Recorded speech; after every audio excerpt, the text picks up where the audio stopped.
ለአንድ ወንድም አግዞ አንዱን ማነቅ ምን ይባላል ማለት ነው። እውነት እኔ በጣም ገርሞኛል ማለት ነው። ቡዜ የምታረገው ነገር ሁሉ በጣም ደስ አላለኝም ማለት ነው። አሰላሙ አለይኩም ወራህመቱላህ በረካቱ። ድና የተፈቀራችሁ ቤተሰቦች እንዴት ናቸው? ማን ናቸው? ሰላማችሁ ባላችሁበት ይብዛ ማለት ነው። እንግዲህ ቡዜ ኤፋን አንገቱን ይዛ አንቃዋለች ማለት ነው። የጨፈረችበት ነው ማለት ነው። እኔ የሚለው እውነት ከሩታና ከአብርሃም ጋር ቢታረቁ በጣም ቡዜ ታብዳለች ብዬ አስባለሁ። እውነት እንዴት እንደሚያረጋት በቃ እንደዚህ ነው የሚያረጋት ማለት ነው።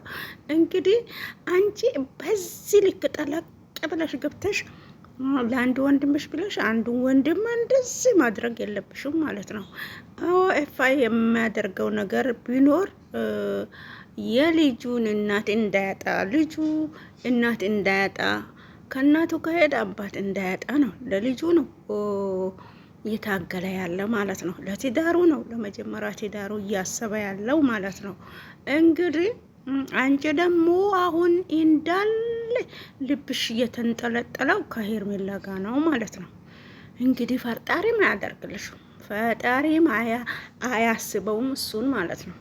የለም ሄርሜላ እዛ የናፈቃት እዛውም ትኖራለች እንጂ ከአብርሃም ጋር መኖር አትችልም ማለት ነው።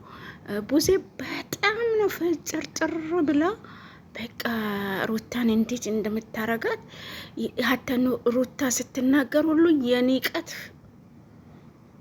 ሀሳብ የሰጠች ትገኛለች ማለት ነው። በቃ ሩታ አብርሃም ጋር በተለይ ባለፈው ሩታ ራሷን ዝቅ አድርጋ ልጇን ይዛ እንትን ላይ አብርሃም እግር ላይ ስትደፋ ወይኔ እንዴት እንደሆነች ማለት ነው። በቃ ንቃት እንደዚህ ብላ ነው ፊቷን ዞር ያረገችው ማለት ነው። ስለዚህ በዚህ ልክ ሩታን እንድትንቂያትም የምትናቅም ሰው አይደለችም። ምንም አያንሳትም።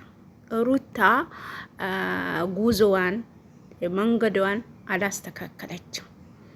መጀመሪያ ማንም ገብቶ እንዲዋኝበት ቤቷን ክፍት አረገች። ቀጣይ ደግሞ የምትፈልገው ሴት መታ ነበር፣ የኔ ነው ብላ አላስቆመች። ሩታ ይሄ ጥፋት አለ። ሩታ ጋር ታረቂ ስትባል እምቢ አለች። ጥፋት ነው። ንዴት ደግሞ ሴት ያላት እንትን ነው፣ በቃ ስታይል ነው ማለት ነው። አንቺ ብትሆኝስ ባልሽ እንደዚህ ዝብጥ ብለውብሽ አንቺ ብትሆኝስ? ስለዚህ በሩታ መፍረድ፣ ለአብርሃም መፍረድ፣ በሩታ እንትን ማለት የለብሽም ማለት ነው። ከሩታ ደግሞ ጎን ስለሆነ ኤፍሬምንም ከልክ በላይ መውቀስ የለብሽም ማለት ነው። በቃ ያን ፍትሃዊ የሆነ ንግግር በመሀላቸው ብትናገሪ፣ ለሁሉም የደስ የሚል ንግግር ብትናገሪ ጥሩ ነው ማለት ነው። አንዱን ወክለሽ አንዱን ወግመሽ አሁን የምትናገሪው ንግግር ሁሉ እንዳለ ሄርሜላን እያዳላሽ ነው የምትናገሪው ማለት ነው። እውነት ለመናገር ይሄ እንኳን ነጌ ከሩታና ከአብርሃም ተለያይቶ ልጁ ቢያድግ ልጁ እንደውም እልሁን ይወጣብሻል ብዬ ነው የማስበው። ነው ስለመናገር በቃ ሩታ ባችል ሩታ ሴት ብትሆን ወንዱ ጀግናው ሉሌ ደርሶ ነጌ ብድር እንዳይመልስ ነው የሚፈራ ማለት ነው። ወደ ውድ ቤተሰቦች ሰላምታ አወረድኩ እንዴ? ሰላማችሁ ባላችሁበት ይብዛ።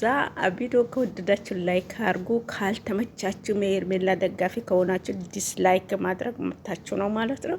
እኔ የመጣልኝ ነገር መናገር አለብኝ። እኔ በቃ ካልተናገርኩ ያመኛል ማለት ነው። አንድ ሰው የሆነ ጥፋት ሲሰራ ካየው ካላወራው ስለሚያማኝ ነው ማወራው ማለት ነው። እኔ እንደ አንድ ሰው በቃ የሆነ ሰው ተጣልቶ በመሀል ገብቼ በቃ ወንድሜ ልበለው፣ በቃ አብርሃም ወንድሜ ነው፣ ተጣልተዋል።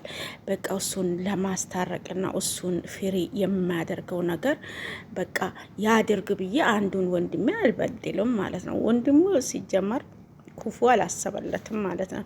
ከሄርሜላ ጋር መኖር አይችልም፣ ከሄርሜላ ጋር መኖር አያስፈልገውም፣ ሚስት አለችው ብሎ ነው እየተከራከረ ያለ ማለት ነው። ሚስቱን አፋቶ ሌላ ሚስት እንኳን ቢመኝለት አጠፋ ብለሽ አንቺ እንደፈለግሽ ቀጥቅጪ ማለት ነው፣ እንደፈለግሽ ነቂው ማለት ነው። የመጀመሪያ ሚስቱ ጋር ይሁን ብሎ ነው ኤፋ የሚታገለው ማለት ነው። ስለዚህ ምንድን ነው እሱ ጥፋቱ ማለት ነው። ተይ እንጂ ተይ ተይ ተይ ማለት ነው። የሚያስጠላ ነገር ነገ የሚቆጭሽ ነገር አድርገሻል ትለፊ ማለት ነው። አብርሃምን እንግዲህ አሁን ደህና ሆኖልሻል። ከዛ መንደር መውጣት ነው ያለብሽ። አብርሃም ራሱን ችለዋል። ለድሮ ላደረጉት ነገር ሁሉ እየጠየቀ ነው ማለት ነው። ይሄ ደህና ነው ማለት ነው። ስለዚህ ራሱ ይከራከር። በሚስቶቹ መሀል ገብተሽ በወንድሙ መሀል ገብተሽ አትበጠብጪ ባይነን። ዋና እኔ ብዙ የምታናደኝ ነገር ምን እንደሆነ ልንገራቸው። በቀሩታ የምታወራው ነገር ሁሉ የንቀት እንትን ነው የምታሳያት ማለት ነው። ጨርሻለሁ።